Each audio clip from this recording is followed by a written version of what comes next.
Welcome to mythology. आज का हमारा लेक्चर है nature of roots of quadratic equation. ये लेक्चर जो है वो आपका लाया करता है थ्योरी ऑफ क्वाड्रेटिक इक्वेशन के टॉपिक के अंदर। और जैसे हमने पिछली बहुत सारी वीडियोस देखी कि हम क्वाड्रेटिक इक्वेशन को कैसे सॉल्व करते हैं, कहाँ पर यूज़ करते हैं, वो सारी चीज़ें। तो अभी हम जो है वो आगे उसके रूट्स और उनकी नेचर्स के बारे में बात करने लगे। तो अगर आपने वो पुरानी सारी वीडियोस नहीं देखी तो आपको डिस्क्रिप्शन बॉक्स में या प्लेलिस्ट में आपको सारी वीडियोस मिल जाएंगी, आप वो देख सकते हैं। पहले यहाँ पर जो है वो मैं थोड़ा सा ओवरव्यू लेके जाऊँगा और हम जो है वो अपने टॉपिक की तरफ मूव करेंगे। तो अगर हम जो है वो पुरानी सारी वीडियोस को माइंड में रखें और रिकॉल करें सारे कॉन्सेप्ट जितने भी हमने सीखे हैं, तो हमें क्या लगता है कि सबसे ज़्यादा सूटेबल जो है वो कौन सा मेथड होने वाला है क्वाड्रेटिक इक्वेशन को सॉल्व करने का। तो सबसे ज़्यादा जो है वो सूटेबल मेथड होने वाला है वो है आपका क्वाड्रेटिक फार्मूला। ऐसे ही है, क्वाड्रेटिक फार्मूला जो है वो सबसे इजी मेथड है और सब मतलब एक यूनिवर्सल मेथड है जो आप सारे के सारे क्वेश्चंस के ऊपर अप्लाई कर सकते हो, चाहे उसके रूट्स हों ना हो, उसके जो है वो मिड टर्म ब्रेक हो रही हो ना हो रही हो, परफेक्ट स्क्वायर हो ना हो, इस तरह की कोई भी कंडीशन जो है वो इस पे नहीं आती। आप सिंपली इक्वेशन ऐसे आप एक कोई भी आप जो है वो क्वाड्रेटिक इक्वेशन लेते हैं और उसके ऊपर आप जो है वो क्वाड्रेटिक फार्मूला अप्लाई कर देते हैं। मैंने यही काम यहाँ पर जो है वो 4 इक्वेशंस के अंदर किया है और इनके आंसर्स को देख के हम जो है वो आज नेचर रूट के बारे में सीखने जा रहे हैं। तो आगे बढ़ने से पहले वीडियो को लाइक कर दें, चैनल को सब्सक्राइब कर दें। तो यहाँ पर हम देख रहे हैं कि हमारे पास एक इक्वेशन है x² - 3x - 28। इसके ऊपर जब मैंने क्वाड्रेटिक फार्मूला अप्लाई किया तो मेरे पास जो है वो रूट्स जो है वो आ गए 2। ठीक है, सबसे पहले तो मैं आपको नेचर बता दूं कि नेचर क्या क्या हो सकती है आपके पास। ठीक है, आपके पास नेचर क्या होगी, इक्वल, ठीक है, इक्वल और अनइक्वल। ठीक है, उसके बाद रियल और इमेजिनरी। ठीक है, रियल एंड इमेजिनरी। और उसके बाद आपके पास क्या होगा, रैशनल और इररेशनल। ठीक है, तो ये 3 कैटेगरीज हैं आपकी। तो इन तीनों को यूज़ करते हुए आप जो है वो नेचर आप बताएंगे रूट्स का। ठीक है, तो यहाँ पर हम देखेंगे कि इनको हम कैसे अप्लाई करेंगे और किस तरीके से हम जो है वो बताएंगे। तो यहाँ पर अगर मैं ध्यान से देखूँ तो मेरे पास जो रूट्स आ रहे हैं, यहाँ पर मेरे पास रूट्स यहाँ पर क्या आ रहे हैं, 7 और -4। ठीक है, 7 और -4 जो है अगर मैं इनको ध्यान से देखूं तो ये मेरे रूट्स क्या आ रहे हैं, रैशनल और अनइक्वल। अब ये रैशनल और अनइक्वल कैसे हैं उस चीज़ के बारे में यहाँ पर देखते हैं कि अनइक्वल क्या होगा। अनइक्वल जो है वो तब होंगे जब ये दोनों रूट्स आपस में इक्वल नहीं है। ठीक है, जब आपने इसको सॉल्व किया और आखिर में प्लस माइनस करके प्लस अलग से सॉल्व किया, माइनस अलग से सॉल्व किया, सारा डिटेल्स हमने क्वाड्रेटिक फार्मूला के अंदर पढ़ा हुआ है, आप उसको देख सकते हैं वीडियो को। यहाँ पर मैंने डायरेक्ट जब आंसर्स लिखे। तो रैशनल क्या है, जब वो सॉल्व हो गया तो जाहिर सी बात है जब वो सॉल्व हो गया तभी तो वो रैशनल है।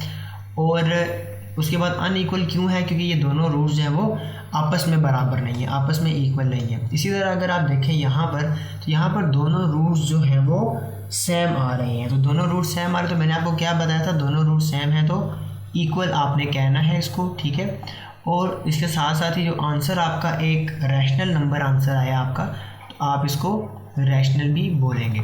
ठीक है, और इसी तरह अगर आप थर्ड फॉर्म की तरफ जाएं तो थर्ड फॉर्म में आप देखें यहाँ पर आपके रूट्स जो हैं वो सॉल्व नहीं हुए। ठीक है, अब ये तो बात चलेगी इररेशनल के ऊपर। अब जब ये इररेशनल पे चले गए हैं तो इससे आगे क्या होने वाला है वो हम ज़रा देखेंगे। हम इसको इररेशनल लिखें या कुछ और लिखें। सबसे पहली चीज़ अगर आप देखें यहाँ पर, अगर अंडर रूट में क्या टर्म है, अंडर रूट में टर्म है -83। तो -83 नेगेटिव का अंडर रूट नहीं होता। नेगेटिव जो है वो अंडर रूट अगर आ जाए तो हम उसको कहते हैं इमेजिनरी। ठीक है, और इमेजिनरी जब आपने लिख दिया तो उसके साथ आपको अनइक्वल इररेशनल लिखने की कोई ज़रूरत नहीं है। ठीक है, इमेजिनरी, सिंपल इमेजिनरी, या आप इसको कॉम्प्लेक्स नंबर कहते हैं। ठीक है, मैंने कॉम्प्लेक्स इसलिए नहीं लिखा क्योंकि वो रियल और इमेजिनरी एक दूसरे का ऑपोजिट बन रही है, तो उस तरह आपको रूल्स जो है वो जल्दी याद हो जाएंगे। फोर्थ रूल हमारे पास क्या है, अगर आप यहाँ पर आकर इस टर्म को देखें, आपकी ये अंडर रूट के अंदर जो टर्म है ये आपकी पॉजिटिव है, लेकिन इसका ये एक परफेक्ट स्क्वायर नहीं है। तो इसका मतलब क्या हुआ, इसका मतलब ये हुआ कि ये आपकी जो वैल्यू है ये आपकी वैल्यू है इर्रेशनल, और इर्रेशनल है और दोनों रूट्स आपस में सेम नहीं है, तो ये इर्रेशनल और अनइक्वल आ जाएगी। ठीक है, अब इन सारी एग्जांपल्स के अंदर अगर आप ध्यान से देखें तो हमने जो है वो हमने इस पार्ट को जहन में रखते हुए इस पार्ट को हमने आंसर दिया है, और ये पार्ट क्वाड्रेटिक फार्मूला में क्या चीज़ होती है, बी स्क्वायर माइनस 4ac। ठीक है, और इसको हम कहते हैं डिस्क्रिमिनेंट। अब ये हमारा आज का टॉपिक है कि डिस्क्रिमिनेंट क्या चीज़ है, उसको कैसे सॉल्व करते हैं और आप उसको यूज़ कैसे करते हैं। सो डिस्क्रिमिनेंट जो है वो बेसिकली अंडर रूट के अंदर वाला जो पार्ट है बी स्क्वायर माइनस 4ac, ये पोर्शन जो है ये आपका कहलाता है डिस्क्रिमिनेंट। और ये पोर्शन आपको बताता है कि भाई आपके रूट्स क्या हैं, रैशनल हैं, इर्रेशनल हैं, रियल हैं, इमेजिनरी हैं, ठीक है, इक्वल है, अनइक्वल है। तो आप क्या करेंगे, आप कोई भी क्वाड्रेटिक इक्वेशन, जैसे ये क्वाड्रेटिक इक्वेशन है, आप जब इसको सॉल्व करेंगे तो आपका जो है वो आ जाएगा, क्या आएगा, मतलब यहाँ पर जो हमारे पास वैल्यू है जैसे -3 स्क्वायर माइनस 4 इंटू 1 इंटू -28। ठीक है, अगर आप इसको सॉल्व करें तो आपका आंसर आता है 121। तो डिस्क्रिमिनेंट सॉल्व करने के बाद आपने क्या चेक करना है, सबसे पहले कि ये रूट इक्वल टू 0 या ग्रेटर देन 0 है या नहीं। ये रूट ग्रेटर देन 0 है तो इसका मतलब क्या है कि ये रियल है। ठीक है, पहला पॉइंट आपने लिख दिया, ग्रेटर देन 0 है, आपने कह दिया रियल है। मैंने आपको बताया था कि आपके पास जो है वो ये 3 कैटेगरीज हैं और इन तीनों को यूज़ करते हुए आप जो है वो इसका क्या करेंगे, इसका आप जो वो आंसर लिखेंगे। अच्छा, अब जब आपने यहाँ से रियल वाला पार्ट यूज़ कर लिया तो अब आप जो है वो इस रूल को स्किप कर दें। अब इस लाइन में से और कोई रूल नहीं लिखा जाएगा। ठीक है, अच्छा, दूसरा पॉइंट आपने देखा, दूसरा पॉइंट आपने क्या देखना है कि जो है वो अब जब भी आपके रूट ऐसे आएंगे, ठीक है, अब जैसे ये 0 के इक्वल नहीं है ना, 121 0 के इक्वल नहीं है। ठीक है, 121 0 के इक्वल नहीं है, तो हम इसको यहाँ पर बोलेंगे अनइक्वल। ठीक है, 0 के इक्वल नहीं है। डिस्क्रिमिनेंट जब 0 के इक्वल ना हो आप सिंपल कह देंगे अनइक्वल। ठीक है, तो आपने जो है वो यहाँ से अनइक्वल यूज़ कर लिया। अब आप नेक्स्ट मूव करें, अब इस लाइन में से भी कोई भी और रूट नहीं, कोई भी और नेचर नहीं यूज़ होने वाली, सेकंड लाइन में से भी नहीं होने वाली, थर्ड लाइन में देखेंगे रैशनल है या इर्रेशनल। अब ये आप कैसे बताएंगे, ये आप बताएंगे इसको देख के क्या ये परफेक्ट स्क्वायर है या नहीं। परफेक्ट स्क्वायर क्या होता है कि अगर आप 121 का स्क्वायर रूट लें तो वो कोई एक रैशनल नंबर आए। ठीक है, रैशनल नंबर 121 का है 11, तो 11 का स्क्वायर जो है वो 121 होता है। तो आपने देखना है कि जो आपके पास नंबर आया है वो कोई परफेक्ट स्क्वायर है या नहीं। अगर वो है तो वो रैशनल है, अगर वो नहीं है तो वो इर्रेशनल है। यहाँ पर मेरे पास 121 एक परफेक्ट स्क्वायर है, तो इस वजह से ये पॉइंट मेरा हो जाएगा रैशनल। ठीक है, आपको समझ आई। इसी तरीके से हम जो वो बाकी भी पार्ट करेंगे ताकि आपको अच्छे से इस चीज़ की समझ आ जाए। नेक्स्ट अगर आप मूव करें यहाँ से तो आपके पास यहाँ पर देखें, यहाँ पर आपके पास वैल्यू क्या आई है, -8 स्क्वायर, ठीक है, प्लस 4 इंटू 1 इंटू 16। अभी आपके पास क्या होता है 64, ठीक है, और यहाँ पर होता है माइनस, सॉरी, तो -64। अब ये हो गया 0। अब आप अपने रूल्स जो हैं ये वाले दोबारा रिवाइज कर लें। ठीक है, मैं इसको थोड़ा जूम आउट कर देता हूँ, ये ठीक है।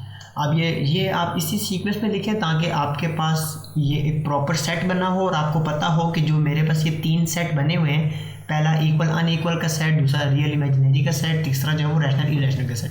जब ये एक सेट में से एक ही यूज़ होगा, ज़्यादा नहीं यूज़ होंगे। ठीक है, अच्छा, अब आपके पास आंसर आ गया 0। आप पहले में देखें क्या है, अब ये इक्वल है या अनइक्वल है। मैंने आपको बताया था कि जब आपके जो डिस्क्रिमिनेंट है वो 0 के इक्वल आ जाएगा तो आप यहाँ पर लिखेंगे इक्वल। ठीक है, अच्छा, अब इस सेट में अनइक्वल यूज़ नहीं होने वाला। अब आप आगे आ जाएं, रियल है या इमेजिनरी। तो रियल या इमेजिनरी का मैंने आपको बताया था कि रियल पार्ट कब होगा, जब आपकी वैल्यू 0 के इक्वल या 0 से ग्रेटर होगी। तो 0 के इक्वल या 0 से ग्रेटर आपकी वैल्यू जो है वो क्या हो गई, रियल हो गई। आगे आप मूव करें, अब रैशनल है या इर्रेशनल। 0 जो है ये परफेक्ट स्क्वायर है किसका, 0 का, तो ये आपके पास रैशनल हो गया। ठीक है, इस तरीके से जो है वो आप नेचर आप बताएंगे रूट्स की। ठीक है, आपने सिंपल क्या करना है, आपने सिंपली इक्वेशन लेनी है, उसके ऊपर डिस्क्रिमिनेंट लगाना है और डिस्क्रिमिनेंट के आंसर को आपने जो है वो देख के इन तीनों सेट में से आपने बताना है कि इसकी जो है वो नेचर क्या है। ठीक है, अब मैं आगे मूव करने लगा हूँ, तो आप इसको नोट कर लें और आप जो है वो ख़ुद से आंसर करने की कोशिश करें। तो यहाँ पर मेरे पास जो है, यहाँ पर मेरे पास वैल्यू क्या आई, मतलब ये आपके सामने ही है -83, ये आपका डिस्क्रिमिनेंट का जो है वो सॉल्यूशन है, b² - 4ac इसका सॉल्यूशन है -83। अब -83 में आपको नज़र आ रहा है कि ये नेगेटिव साइन है, तो नेगेटिव क्या होता है, इमेजिनरी। अब जब वो इमेजिनरी हो गया तो वो अनइक्वल भी होगा और इर्रेशनल भी होगा। तो आप सिर्फ इमेजिनरी लिखें तब भी आपका गुजारा हो जाता है। अगर आप अपने जो है वो सेट आपने याद किया हुआ है तो आप उसमें से बता सकते हैं कि ये अनइक्वल भी है और ये आपका इर्रेशनल भी है। लेकिन मैं आपको एडवाइस करूँगा कि आप ये ना लिखें। अगर आपका क्वेश्चन जो है वो इमेजिनरी आ गया है आंसर, तो आप बस उसको इमेजिनरी पे छोड़ दें। ठीक है, इमेजिनरी में कोई अनइक्वल रैशनल इरेशनल वाली बात तो रहती नहीं है ना। इमेजिनरी में तो बल्कि रैशनल वाली बात है ही नहीं। रैशनल क्या होता है, परफेक्ट स्क्वायर। और आपको पता है कि नेगेटिव का कभी भी स्क्वायर रूट नहीं लिया जा सकता। Simple as that. Complex number में हमने बहुत सी डिटेल्स इसको डिस्कस किया था। ठीक है, अब हमारे पास लास्ट पार्ट यहाँ पर आ जाता है जिसमें हमारे पास जो है वो b² - 4ac का आंसर आया है √3।